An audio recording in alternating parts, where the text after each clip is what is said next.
realidad la Reconquista es la que marca las naciones culturales en el mundo hispánico. Hay tres formas fundamentales distintas de la Reconquista. La que recoge la idea imperial visigoda y que se asienta en Asturias y luego en León.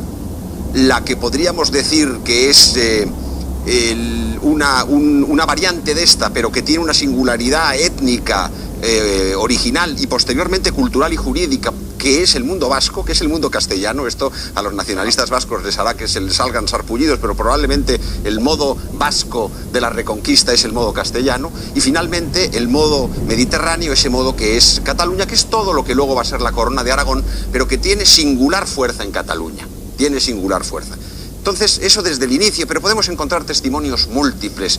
Podemos encontrar testimonios de Jaime I diciendo que que Cataluña es uno de los reinos más bellos de España. Podemos encontrar las declaraciones de teóricos como Eiximenis hablando de la pureza de Cataluña en España. Podemos encontrar las crónicas de Pedro el Ceremonioso hablando con total naturalidad de España. Es decir, cuando uno ve todos los textos medievales, es que no hay una dialéctica entre Cataluña y España, hay una natural pertenencia, integración múltiple.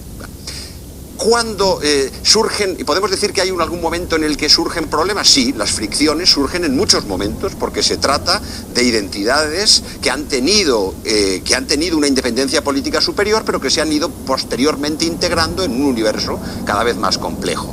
Y por eso está, por ejemplo, el momento que no ha sido evocado por María, pero que podría haberlo sido como antecedente muy importante de la Guerra de Sucesión, que es la Guerra de 1640, Exacto. Que tiene una importancia extraordinaria, porque ya implica un primer momento en el que ante una política del conde duque de Olivares, digamos centralista, se podría decir imitadora de Francia, aunque solo sea parcialmente, se produce una reacción por parte de los catalanes que quieren seguir apegados a sus leyes, a sus tradiciones, a sus instituciones, a su modo de regirse, lo cual es perfectamente razonable y que yo comparto.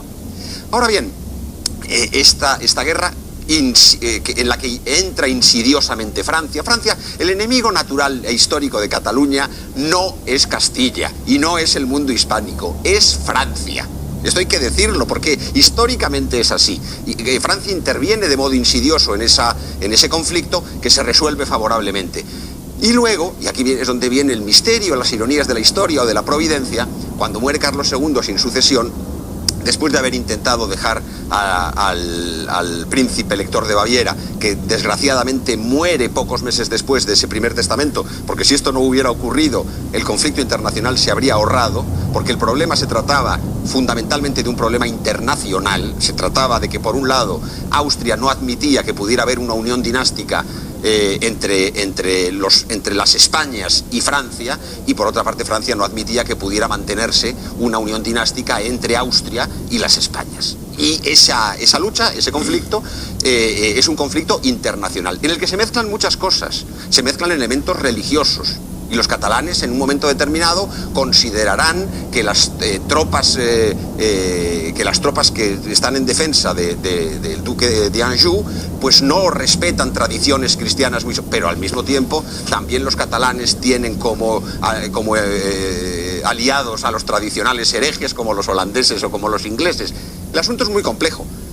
Cataluña primero rinde fidelidad a Felipe V, al duque de Anjou, y es solamente en un momento posterior en el que, entendiendo que se han empezado a producir contrafueros, da un cambio y se suma a la causa del archiduque Carlos de Austria. En resumen, pretender que la guerra de sucesión es una guerra nacional con la que termina la historia de Cataluña, como se ha dicho en el título de algún libro famoso, es completamente falso. Es un fenómeno fundamentalmente internacional, fundamentalmente dinástico, fundamentalmente complejo, en el que es verdad que los catalanes defienden sus tradiciones, como es verdad que los castellanos también de alguna manera combaten a los ingleses y a los holandeses.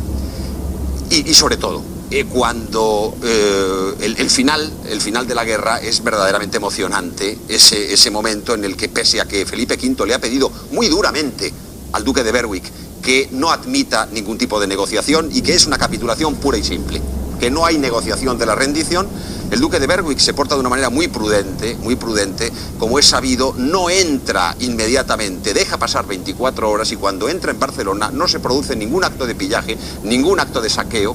La gente está viviendo como en todos los días, los soldados entran disciplinadamente hacia los cuarteles que se les han asignado en un gesto verdaderamente maravilloso. Pero es que el momento previo, el último bando, el famoso bando del 11 de septiembre, resulta que es un bando españolista en grado sumo. Es que se menciona en 2 ocasiones que se lucha por la libertad del Principado y de toda España. Es decir, toda la manipulación que posteriormente se ha hecho en este sentido es producto de la ideología nacionalista que, como solamente puede ver con los ojos del nacionalismo moderno toda la realidad histórica, la distorsiona convirtiendo toda la historia media y moderna a la luz de lo que son los prejuicios ideológicos del nacionalismo contemporáneo. Pues sobre todo eso seguiremos hablando, será en un minuto después de...